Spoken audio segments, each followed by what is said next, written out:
السلام عليكم ورحمة الله تعالى وبركاته. مرحبا بكم عندي في فيديو جديد ووصفة جديدة. وصفتنا اليوم هي حوتة معمرة بحشوة بنينة بزاف مرفوقة بالخضر في الفرن، كتجي هائلة في المذاق والمنظر ديالها رائع. ندوزو نشوفوا المقادير وطريقة التحضير على بركة الله. عندي هنا حوتة من نوع ميلو، الوزن ديالها 2 كيلو ونص. نتوما خذوا النوع والقياس اللي يناسبكم، انا خديتها على حسب العرضه اللي عندي. غادي تقولوا للسيد اللي غادي تاخذوا من عنده الحوته ديالكم يحلها لكم من الدار باش يكون عندنا ليسباس فين نديروا الحشوه ديالنا. غادي تاخذوها وغادي تغسلوها مزيان بالماء، من بعد غادي ترقدوها في واحد البانيو، غادي ديروا فيه واحد لتر ديال الماء وواحد العصير ديال 2 الحامضات، وغادي ترقدوها لمده نصف ساعه باش تحيد منها السفوريه اللي فيها. من بعد غادي ناخذوها وغادي نديروها في شبيكه باش تستقطر مزيان من داك الماء بلا ما نعاودو نغسلوها، حيت حنا بغيناها تبقى مشربه الحامض اللي كانت فيه. وعندي في الخضار مطيشه والفلفله وخز وبطاطا والبصل قطعتهم على شكل دوائر. نتوما غادي ديروا الكميه اللي تناسبكم من الخضار. عندي 200 غرام ديال الشعريه الصينيه نوعيه جيده، خديت كميه من الماء وغليته مع عودات القزبر والمعدنوس وربعه الوريقات ديال سيدنا موسى وجوج فصوص ديال الثوم، كنشكهم بالسكين بلا ما نحيد ليهم القشره ديالهم. وكناخذ الشعريه ديالي وكنديرها في داك الماء باش تشربوا وتطلق من راسها. بالنسبه للشعريه الصينيه فاحنا ما عمرنا نسلقوها حيت كتولي كتقطع لينا، وما نساوش بلي مازال غادي ندخلوها للفران وغادي تكمل الطياب ديالها. وعندي كميه من الكروفيت وشويه ديال الفرخ بالتزيين، انا ما غاديش نديرهم في الحشوه، تقدروا تستغناو عليهم. وعندي الشامبينيون الاسود، انا خديته ديال العبار، خديت واحد 3 دراهم، كاينه باكيه كدير 5 دراهم كتباع عند العطار.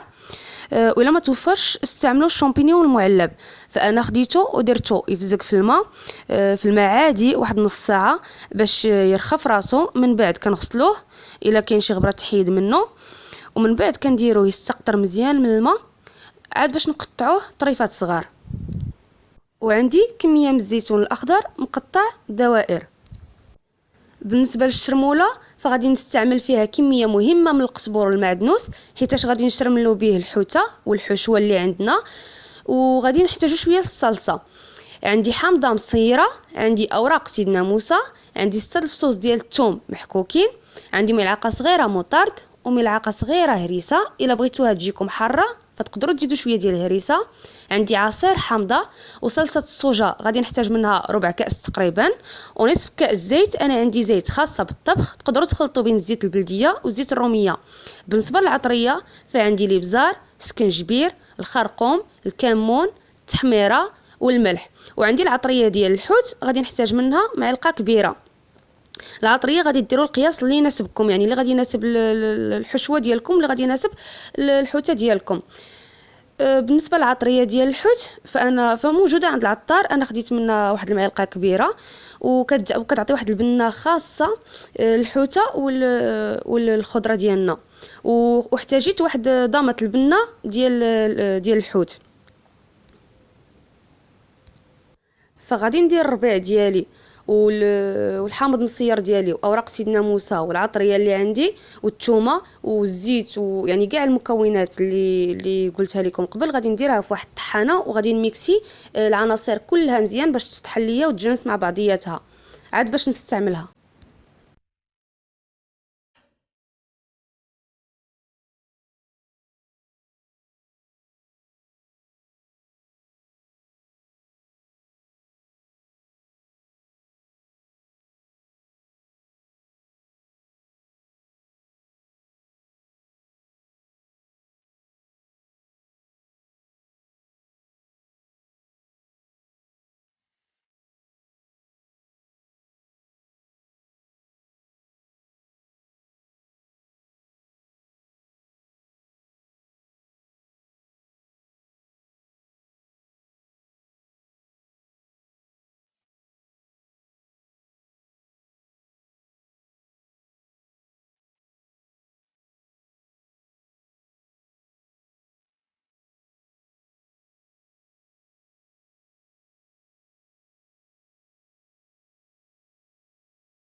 الشرموله ديالي هي هذه، كتجي خطيرة، كتجي واحد البنة فيها عجيبة.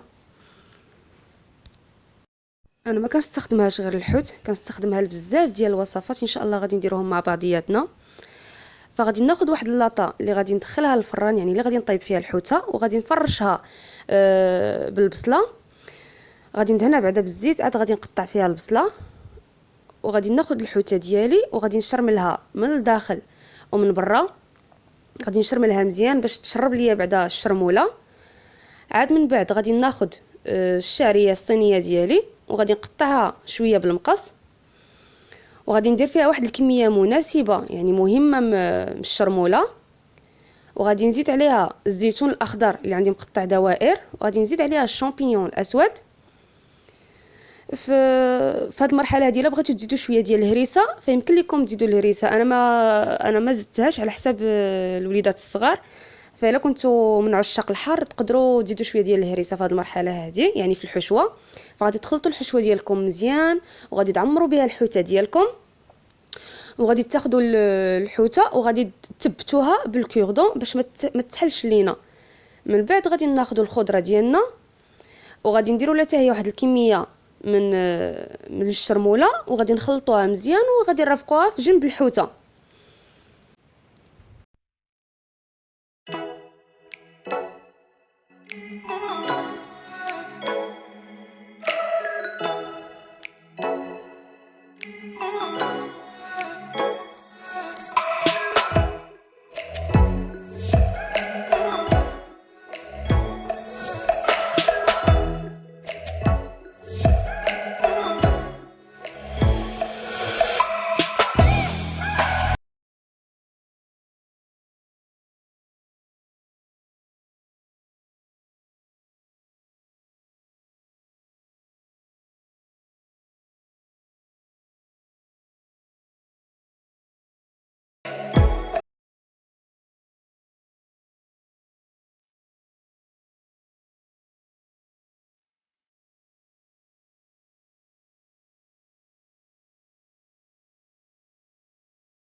من بعد ما شرملت الحوته والحشوه والخضره اللي عندي، فدابا غادي ندوز نصاوب الصلصه المرافقه. بالنسبه للصلصه فغادي نحتاج ليها 2 قوقات ديال المطيشه، خديتهم قشرتهم وحيدت منهم الزريعه ديالهم وقطعتهم مربعات. كذلك غادي نحتاج ليها واحد الفلفله اللي قطعتها حتى هي مربعات، وشويه ديال الفلفل الحار. الا ما توفرش عندكم تقدروا ديروا شويه ديال الهريسه. انا كنفضل الفلفل الحار كيتواتى مع هاد الصلصه هذه. وواحد المعلقه كبيره ديال معجون الطماطم المركز، وشويه ديال الشرموله. فغادي ناخذ هاد المكونات اللي عندي كلها وغادي نطحنها، وغادي نديرها في واحد الكاسرول ولا في واحد المقيله باش تقلى ليا مع واحد شويه ديال الزويته. غادي ناخذ الفلافل الالوان اللي عندي وغادي نقسمهم على 2، وغادي نحيد منهم القلب ديالهم، اي الزريعه اللي كتكون عندهم في الوسط، وغادي نستفهم في جنب الحوته. الا ما توفروش عندكم بالالوان تقدروا تستخدموا الفلافل العاديه. بالنسبه لهاد الفلافل فهي اللي غادي نعمر فيها الصلصه ديالي. تقدروا تستغناو على الفلافل بالنسبه للصلصه ديروها يعني في طبيصلات ودرفقوا بها اللاطه ديالكم. انا فضلت نديرها بهذه الطريقه هذه. من بعد غادي ناخذ دوائر ديال الحامض وغادي نزين بها اللاطه ديالي، وفي نفس الوقت باش تعطيني شويه ديال الحموضه الخضره والحوته ديالي. غادي نزيد شويه ديال الزويته للحوته والخضره اللي عندي. من بعد غادي نمرقهم بواحد الكويس ديال الماء. غادي ناخذ ورق الطهي ورق الزبده وغادي نديرو على اللاطه ديالي. من بعد عاد غادي نثبتو بورق الالومنيوم وندخل اللاطه ديالي الفران يكون سخون باش طيب لمده ساعه ولا ساعه ونص، ما كتاخذش بزاف ديال الوقت في الطياب. بالنسبه للماء فكاس واحد كافيها باش الحوته ديالنا ما تجيناش ميهه بزاف. وما تنساوش باللي مازال الخضره حتى هي غادي تزيد تطلق الماء ديالها. من بعد ما كندير اللاطه ديالي طيب في الفران، فانا كناخذ الفرخ والكروفيت اللي عندي يعني اللي ديجا غسلتهم بالماء والحامض ودرتهم يقطروا. غادي ناخذ الفرخ غادي نقطعو مربعات صغار، وغادي نشرملو بشويه ديال الملحه وشويه ديال الزويته وشويه ديال العطريه ديال الحوت. الا ما توفراتش عندكم العطريه ديال الحوت فغادي تبدلوها بشويه ديال الابزار وشويه ديال السكنجبير.